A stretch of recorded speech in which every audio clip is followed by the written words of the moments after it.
Le programme national de santé au travail relève actuellement de la direction de la santé familiale et de groupes spécifiques, créé par l'arrêté ministériel numéro 1250 du cabinet du ministère de la Santé le 31 décembre 2002 et l'un des programmes spécialisés du ministère de la Santé publique de la République démocratique du Congo qui vise la prévention, la réduction et la prise en charge des problèmes de santé en milieu du travail, ainsi que la promotion de la santé au travail.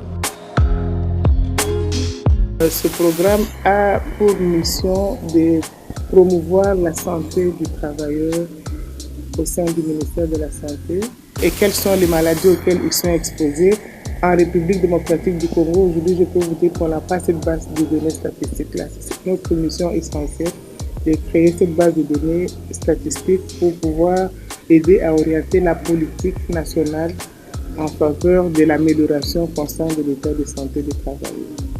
Donc, ce programme est composé d'un directeur et d'un directeur adjoint. Nous avons un chef de division technique, un chef du personnel.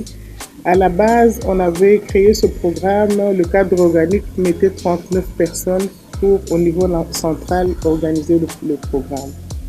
Mais par la force des choses, on est plus d'une centaine.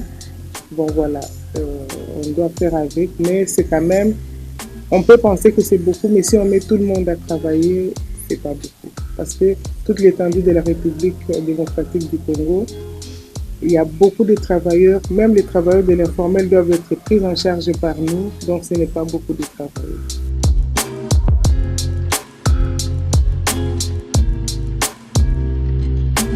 Moins connu du grand public, ces programmes réalisent plusieurs activités déjà, telles que état des lieux sur la promotion de la santé au travail, état des lieux de maladies professionnelles dans la ville de Kinshasa, publication dans la revue annuelle des résultats de la collecte des données des accidents de trafic routier dans la ville de Kinshasa.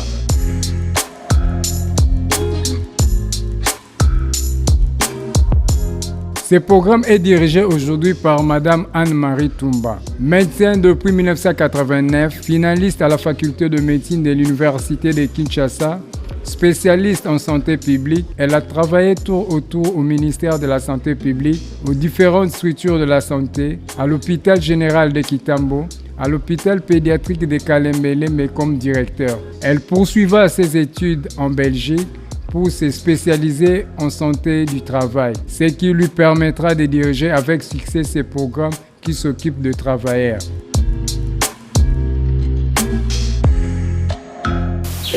C'est une très très bonne chose de penser aux femmes, mais les femmes nous-mêmes, nous devrons aussi savoir nous prendre en charge.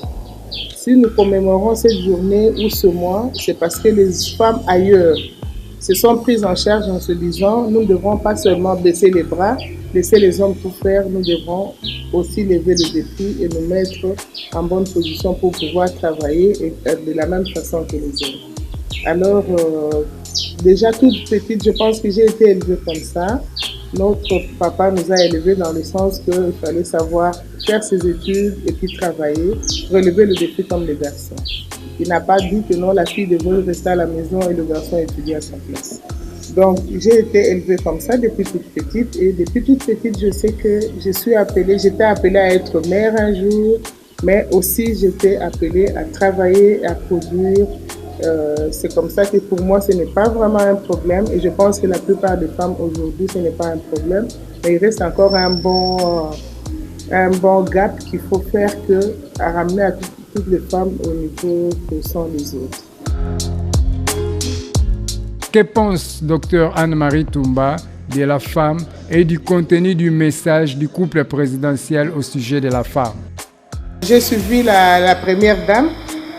Elle a de très très bonnes initiatives pour la femme, pour encourager la femme à évoluer, à avancer dans la technologie, dans toutes les nouvelles innovations, ainsi que le chef de l'État qui est vraiment une très très bonne initiative. Il a dit clairement qu'il allait encourager les femmes à arriver à la parité. C'est vrai que d'ici 2030, on n'a plus beaucoup de délais, mais quand même, il faut envisager cette parité-là, hommes et femmes, encourager que les femmes... On n'a pas dit que toutes les femmes devraient faire des grandes études, mais seulement chaque femme peut pouvoir travailler au niveau qu'elle a travaillé, au niveau de ses compétences, essayer de matcher un peu, faire le mix-max des femmes et des hommes pour que ce soit égalitaire.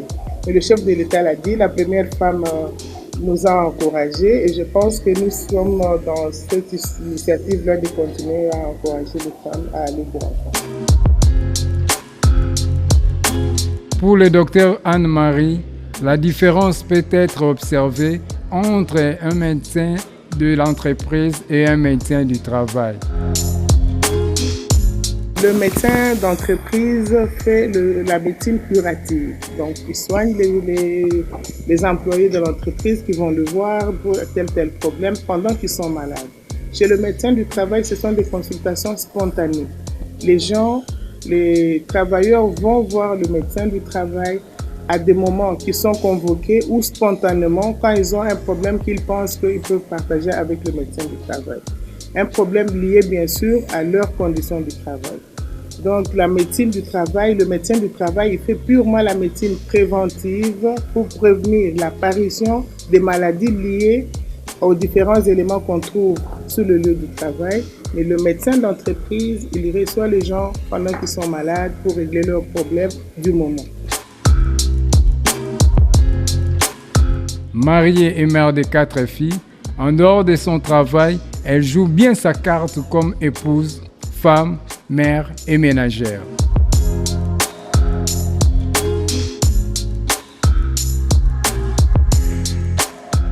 Donc je sais que je me lève à la maison le matin, je fais mes tâches ménagères, je programme ma journée comme femme.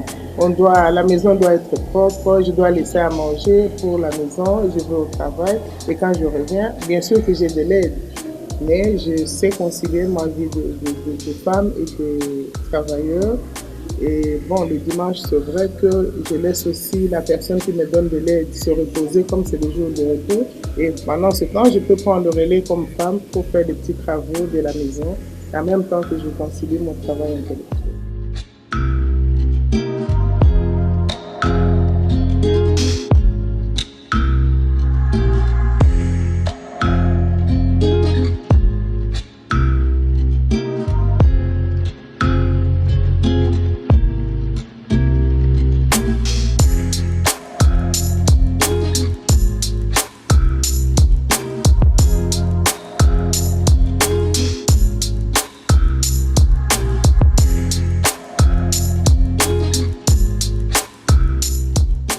Ces programmes réalisent plusieurs activités déjà.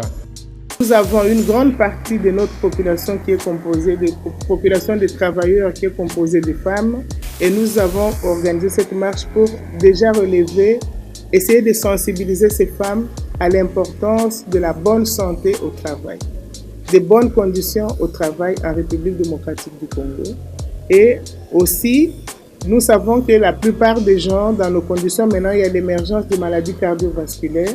Le sédentarisme aide à favoriser ces maladies cardiovasculaires et métaboliques telles que le diabète et l'hypertension. Donc, cette marche, c'était aussi pour réveiller les consciences, pour dire à nos travailleurs, c'est bien d'aller au travail, mais la santé au travail, ça passe aussi par l'effort physique qu'on oblige, qu'on recommande de faire un effort physique d'au moins 30 minutes de marche soutenue, 30 minutes d'effort physique par jour pour aider à éliminer les toxines qui sont dans notre corps et aider à prévenir les maladies cardiovasculaires telles l'hypertension et les maladies diaboliques telles le diabète. Donc c'était double message, le but qui nous a poussé à organiser ce message, en même temps que de conscientiser les femmes de la République démocratique du Congo.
conscientiser les femmes de la République démocratique du Congo.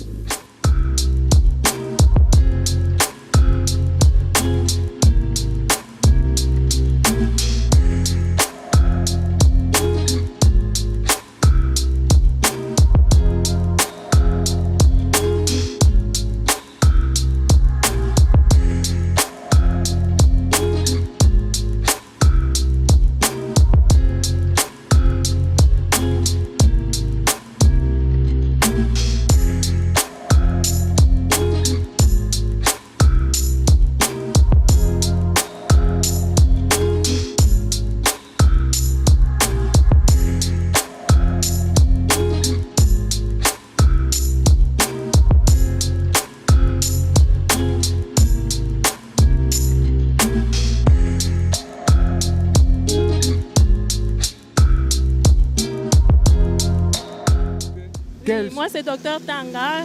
Je suis chargée de la communication au sein du Programme national de santé au travail.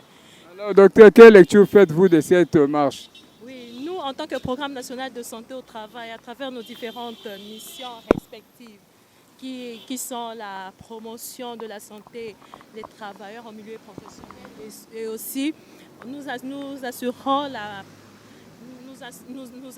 aussi la promotion de la santé au travail. En ce jour, comme nous célébrons la Journée internationale de la femme, à travers cette marche de santé, en vue de promouvoir le bien-être de tous, toutes les femmes travailleuses à travers la République démocratique du Congo.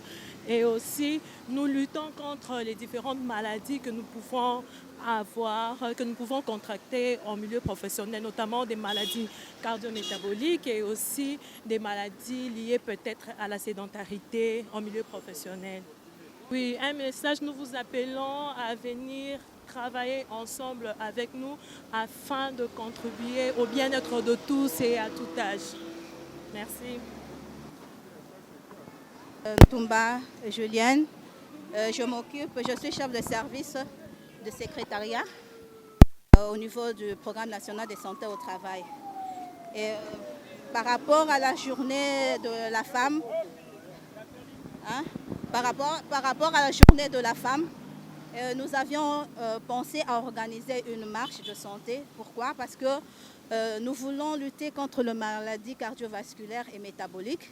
Et la marche nous permet de lutter contre ces maladies et ça nous permet de rester en bonne santé. Et nous encourageons la marche, nous demandons à ce que les femmes et les hommes puissent adhérer à faire la marche pour permettre que l'organisme puisse dégager les toxines que nous mangeons, que nous prenons par exemple dans des boissons gazeuses et consorts. Et nous demandons aussi que la population congolaise puisse adhérer à la notion de la santé et sécurité au travail. Je vous remercie.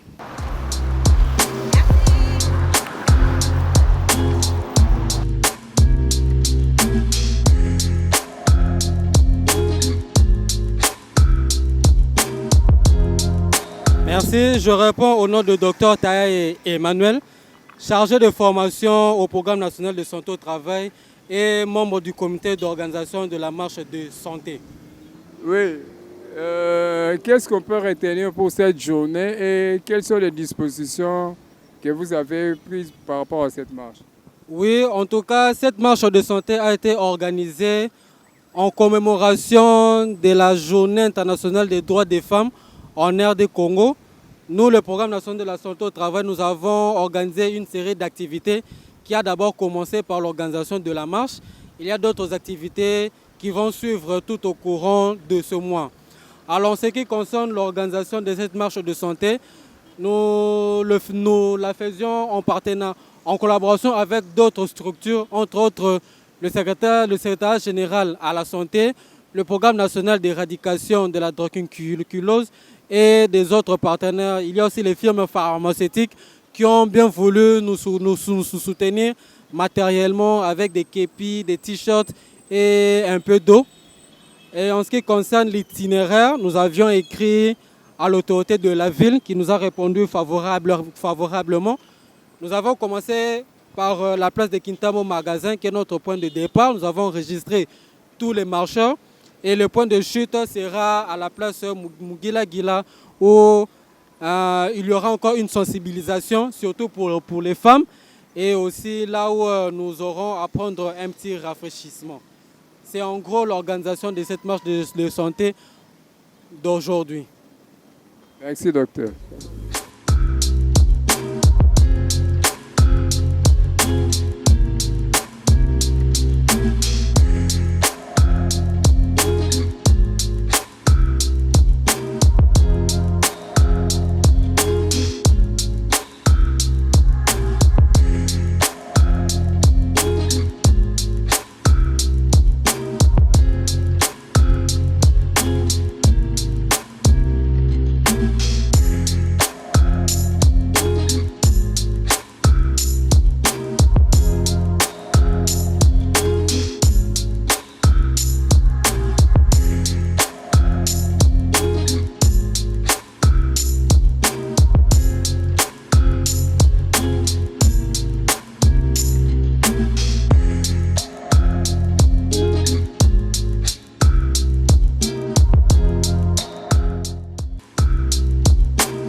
Quelles sont les préférences du directeur Toumba? J'aime beaucoup de choses. D'abord, l'éducation des enfants. Et je pense que là, je me donne à fond. J'aime mon travail. En dehors de mon travail, c'est sûr que je vais à l'église et j'entretiens mes enfants avec la prière et mon mari aussi, ma famille. Et j'aime les voyages, la lecture et le sport. Je déteste le mensonge, la paresse, le laisser aller. Les difficultés que nous rencontrons, elles sont énormes. C'est comme les difficultés dans toutes les entreprises étatiques. C'est comme les difficultés qu'il y a dans tous les hôpitaux qu'on trouve dans notre République, dans notre cher et beau pays. C'est vraiment les difficultés de financement. Et au niveau central, encore, comme surtout que les grandes difficultés, les gens ont difficile à comprendre ce que nous faisons. Les gens sont plus dans le curatif, mais c'est le préventif qui aide le curatif à régler le problème. Si le préventif est très bien fait, on a prévenu en amont l'apparition des pathologies, des maladies, et en aval, on n'aura pas beaucoup de choses à faire. Mais si on attend, on ne prend pas les bonnes conditions pour sécuriser les travailleurs, ils n'ont pas des équipements de protection. Donc, parce que notre travail, c'est sensibiliser aussi, que les gens comprennent que là où les conditions de travail sont difficiles, on peut atténuer les difficultés en utilisant par exemple les équipements de protection individuels ou collectifs pour faire que le travail se fasse dans de bonnes conditions et que la personne ne connaisse pas beaucoup de nuisances. Par exemple, les gens qui travaillent dans beaucoup de bruit, si on ne prend pas de protection pour protéger leurs oreilles, ils vont se retrouver après quelques années dans cette ambiance du travail avec beaucoup de décibels, ils vont se retrouver sourds. Quand une personne est déjà sourde, la surdité est installée, on ne sait plus rien faire après. Donc, les difficultés, c'est vraiment les difficultés de financement de mon programme parce que déjà la compréhension de ce que nous faisons, elle est très très difficile parce que nous sommes tous dans la médecine curative. Mais si les gens pouvaient arriver à comprendre que la prévention est le moteur de tout, je pense qu'avec les difficultés, avec le nouveau gouvernement, bien sûr, avec notre nouveau président, s'il est d'accord, avec le nouveau ministre Honora, c'est peut-être le même ministre qu'on peut avoir, il n'y a pas de problème, qui comprend déjà bien le bien fondé de la chose. Et l'Assemblée mondiale, l'Assemblée nationale qui pourra nous voter un bon budget du ministère de la Santé, je pense qu'en ce moment-là, la répartition pourra être équitable, on aura un bon financement, on pourra avoir du matériel pour pouvoir fonctionner, mais la difficulté à l'heure actuelle, c'est vraiment le financement. C'est comme ça que nous squattons ici, à la clinique chinoise qui a bien voulu nous donner quelques locaux. Mais nous devons nous battre parce qu'on n'a même pas les frais de fonctionnement. Je peux dire que déjà 2018, toute l'année, on n'a pas reçu une seule fois les frais de fonctionnement. Donc vraiment, on a beaucoup de difficultés. C'est comme ça que nous demandons à nos autorités de penser à ça parce que pour arriver à la couverture sanitaire universelle, il faut intégrer toutes les dimensions préventives et curatives et c'est comme ça qu'on pourrait arriver à satisfaire l'état de santé de notre population.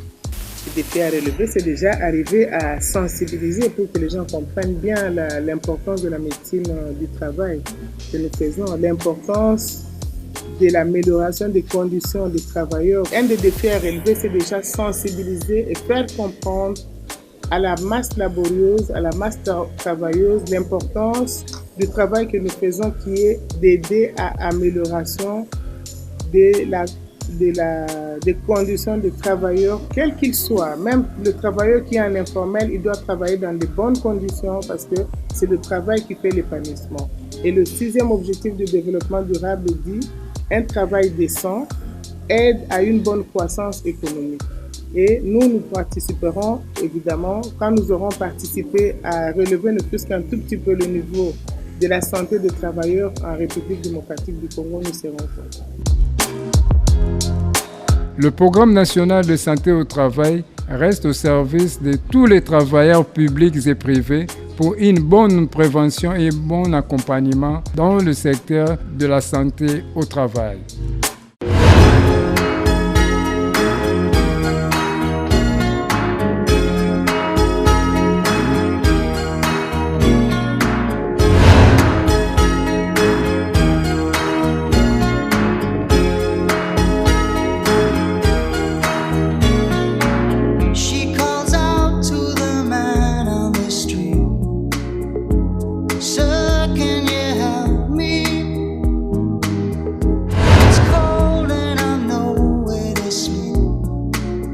Somewhere you